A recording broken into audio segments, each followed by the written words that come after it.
একটা সময় ৩ বেলা খাবার পেতাম না।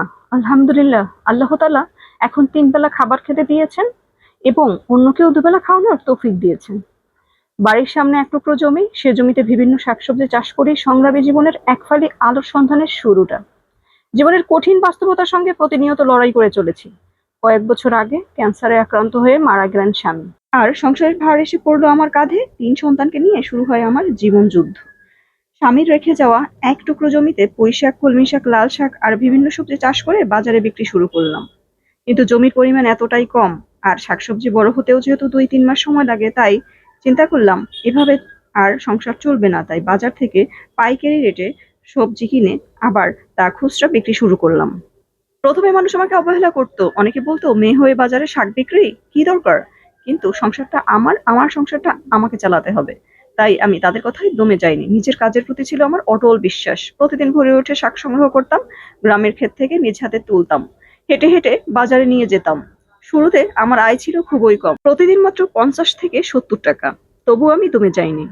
আমার ইচ্ছা ছিল সৎভাবে পরিশ্রম করব। দৃঢ় ইচ্ছা অনুযায়ী কাজ করতে শুরু করলাম। ধীরে ধীরে মানুষ আমার শাকের গুণ বুঝতে পারে। ক্রেতারা আমার পণ্য পছন্দ করতে শুরু করে, কারণ আমি চাইতাম ক্রেতারা ভালো পণ্য পাক। বাজারে তৈরি হয় আমার একটা ভালো পরিচিতি। একটা সময় শিখে নেই শাক সংরক্ষণ ও পরিবেশনের কৌশল। গ্রামের অন্য নারীদের উৎসাহিত করি এই কাজে। গঠন করি নারী শাক চাষী সমবায় দল। তাদের নিয়ে নতুন চর্চা শুরু করি। একত্রে বড় পরিসরে কাজ শুরু করলাম। উৎপাদন বাড়ে, বিক্রি বাড়ে। এখন আমি একটা সময়ে মোবাইল ব্যবহার শিখে নেই। শুরু করি অনলাইন অর্ডার নেয়া। স্থানীয় হোটেল রেস্তোরাঁর সঙ্গে যোগাযোগ গড়ে ওঠে। সেখানে নিয়মিত শাক সরবরাহ করি। আয় বাড়ে কয়েক গুণ। প্রতি মাসে আয় দাঁড়ায় প্রায় ২৫,০০০ টাকা। নিজের ঘর বানাই, বাচ্চাদের স্কুলে ভর্তি করাই। এলাকার মানুষ এখন আমাকে দেখতে আসে, মেয়েদের সাহস যোগাই। এটা বলে পরিশ্রম সাফল্যের চাবিকাঠি। তাই পরিশ্রম করতে হবে। স্থানীয় প্রশাসন আমার প্রশংসা করে, আমাকে দেয় উদ্যমী নারী পুরস্কার। বিভিন্ন মেলায় আমাকে ডাকে বক্তৃতার জন্য। টেলিভিশন ও বিভিন্ন পত্রপত্রিকায় আসে আমার সাক্ষাৎকার। আমি একটি ছোট কৃষিভিত্তিক ব্যবসাও চালাই। ১০ জন নারীকে দিয়েছি চাকরির সুযোগ।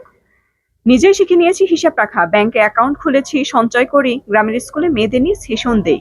তাদের শেখাই লজ্জা নয়, কাজ করো সাহসে। এভাবেই খাদিজার গল্প ছড়িয়ে পড়ে দেশ জুড়ে। তাকে নিয়ে তৈরি হয় প্রামাণ্যচিত্র। বিদেশি সংস্থাও আগ্রহ দেখায় তার এই কাজে।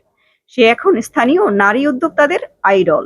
কৃষি অফিস তাকে দিয়েছে প্রশিক্ষণ। খাদিজা নিজে শিখে নেয় জৈব সারের পদ্ধতি। সবজি উৎপাদনেও সফল হয়। সে বলে, মাটি ভালোবাসলে মাটি আপনাকে ফেরাবে না, আপনি যতটুকু মাটিকে ভালোবাসবেন তার দ্বিগুণ আপনাকে ফেরত দেবে। এখন তার শাক যায় পাশের শহরেও। খাদিজা তৈরি করেছে নিজস্ব খাদিজা গ্রিনস ব্র্যান্ড। খাদিজার স্বপ্ন একদিন দেশের সব জায়গায় তার শাক পৌঁছাবে, আর আমরা ঘরে বসে এভাবে রান্না করে খাবো। সবাই ভালো থাকবেন, সুস্থ থাকবেন। আল্লাহ হাফেজ।